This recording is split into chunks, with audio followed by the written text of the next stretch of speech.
pass PLAB1 or UKMLA1 on your first attempt under 4 weeks. Are you interested in writing UKMLA? Are you concerned if what you're doing is working? Have you written PLAB before? Do you want to write it in the future? If you answer yes to any of these questions, then this video is for you. In this video, I'm going to unpack what worked for me personally and how I was able to pass my PLAB exam on my first attempt. Please bear in mind that this is what worked for me in my exam November 2023, and I'm willing to share in hopes of helping someone out there. Firstly, what is PLAB? PLAB is a professional and linguistic assessment board test. This ensures that an internationally qualified doctor possesses the necessary knowledge and skills to practice medicine in the UK. And PLAB is going to be replaced by UKMLA in 2024. UKMLA means United Kingdom Medical Licensing Assessment. Now that we've gotten those out of the way, let us get into the nitty-gritty. Firstly, preparation. In regards to how much time is needed to prepare, it depends on you personally. We have two types of people. We have the recent graduates and those that have been out of school for long or out of clinical practice for years. This also depends on how much clinical practice you have and your knowledge on common topics that are tested. So this would decide on how long you need or how much time you need to prepare for the exam. I'll be discussing the steps that helped me. Step 1, gather materials that are resourceful. Step 2, set a study routine that works. Step 3, self-care and maintenance. Materials now that are needed. Oxford's Handbook for Clinical Medicine. This book is basically good for reference.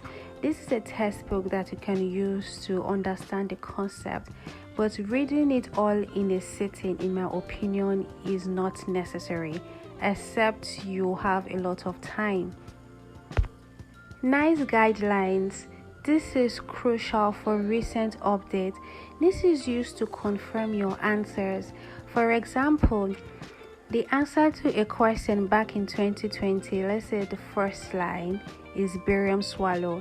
But now in 2024, the first line is now endoscopy. So if your UKMLA exam is in 2024, you picked barium swallow, you are going to be marked wrong even though that answer was correct in like 2019. So it is important, as you are using question banks and all these resources, that you make sure that is updated and it is aligned with the recent and updated NICE guideline. PLAB1 is an online paid subscription-based question bank. They update their questions and it is similar to the real exam questions. It has explanations and lot of questions. So PLAB1, in my opinion, is one of the most important resources that you can ever use for UKMLA or PLAB1. And depending on your knowledge of the topic, you might want to do a mock or two first to know where you're at generally. Personally, for me, I did a study mode first. That is, I went system by system and I made sure that I read the explanation to each question. And there is this interesting comment section for PLABers, that is those writing the exam, where we share tips together and ways we can understand the question better. It's a very engaging question bank and it is very important in your PLAB1 or UKMLA1 preparation. For some reason, you can't screenshot questions or else your account will be penalized, and it is something that it has app. You can use it on your phone or on your laptop, so if you're always on the go, you can pull out your phone and solve some questions. Med revision is another good question bank, and it has a lot of questions. The thing is that you should get it if you want to see different questions, or if you are tired of using PLAB questions and you want to expose yourself to other question patterns or more difficult questions.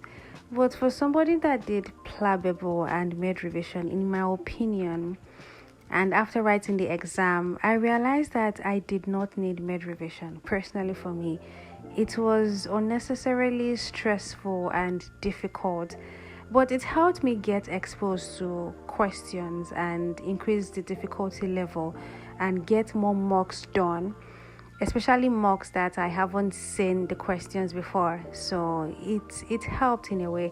But if you don't have enough time, you should prioritize PLAB before med revision. Question bank is a numbers game. Basically, the more questions you can solve and understand, the higher your score is going to be. When solving questions, you have to keep some things in mind first. Firstly, try to balance quality and quantity. Don't just browse through the questions. Understand why the answer is the correct answer. Understand why option D and E are wrong and why option A is the answer. Because the thing is that it's the same concept that you're going to get in the exam. So you might as well understand it. Also, get better at problem solving ability and skills. Learn how to find the correct answers and rule out the wrong ones. This is a skill that you have to practice. Let the answer you're choosing make sense and learn how to read fast and arrive at the right answer. Read it at first, then see why the answer is the right one. Also, you can try to read the first line and the last line, then go through the options when you're trying to make sense of the answer, or when you're going through it the second time to make sure. So these are some tips that could help you. Some people go through the options first to have an idea what the question is about before they read the question. So these are tips that could help you when you're reading the question for the second time, not for the first time on the real exam, please. So these are just, skills that you can acquire to build you up. Ask yourself why the wrong answer is the wrong one and the right answer is the right one. Also, when using question banks, revision of the weak areas is your strength. Yes, it is important to revise those weak areas so that you can gather more marks on the real exam. So focus on revising topics where you feel you are less confident. Strengthening your understanding in these areas can significantly impact your overall performance. Going through enough questions will sharpen your skills, and you can even achieve new skills and share with others.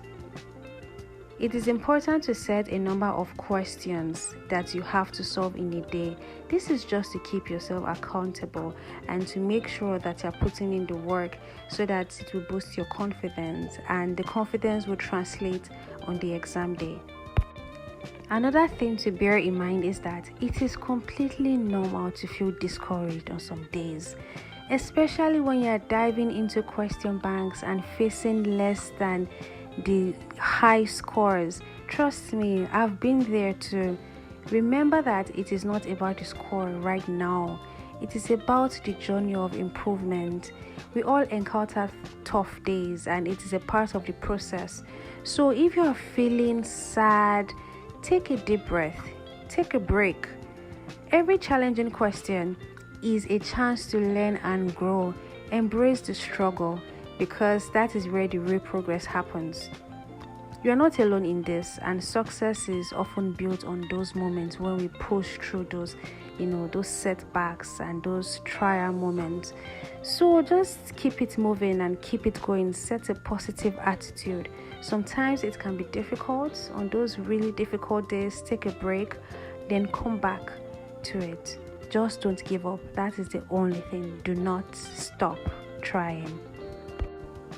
As you answer the questions, spend twice the time to understand why the right answer is correct. Because guess what? You get the same question in your exam. It can be different wordings, but it's the same concept that you're going to get in the real exam. So understanding the concept is key. Another thing to bear in mind is that time management is important. I know it is very annoying. You have 180 questions and 180 minutes. And I realized that in the real exam, the questions are so much longer and the time is so short. So you have just 1 minute to each question. So I know it is annoying, but what helped me was that I turned it into a game, and you can too. So make it into a game. How fast can you answer this question? Right? How fast can you answer this question in the short period of time and arrive at the right answer?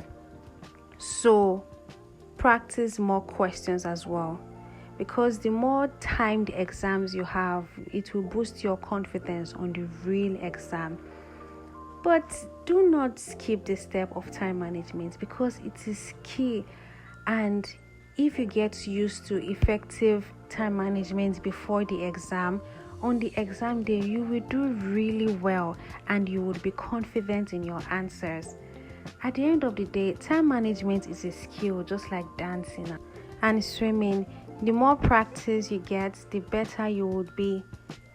I realized that old question banks like 1700 questions or older question banks are good. They are good materials, but for recent exams and in reality, it is not practical, and it can in fact be dangerous because of the answers.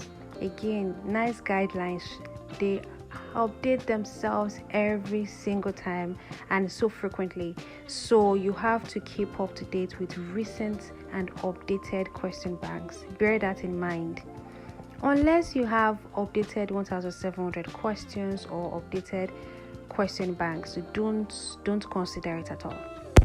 Mocks are so important. It basically improves your confidence for the exam and on the exam day, even after the exam. So we have PLAB1 mocks, we have PLAB1 big mocks, we have med revision mocks. So the more mocks you do, the better you would be. In total, try to do at least 10 mocks. The reality is that the more mocks you do, the better you would get. So mocks are to assess how ready you are for the main exam. You want to know if what you're doing is working, if your formula is working, or if there are things that you need to go back to and maybe need to go back to the drawing board, if there are some systems that you need to spend extra time on. You want to know where you're falling short. Mocks are so important.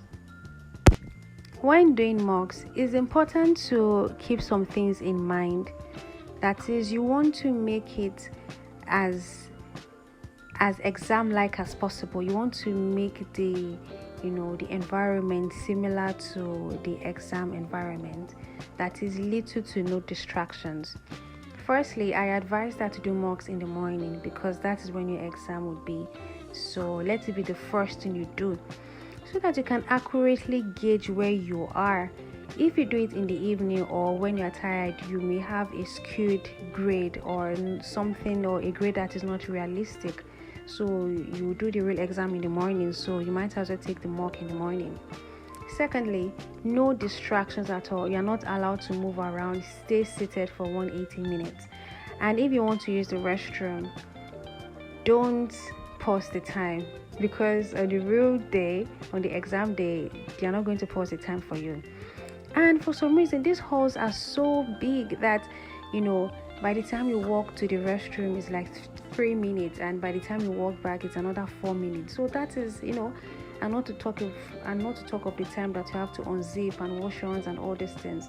So try to go to the restroom before the exam and before your mock as well.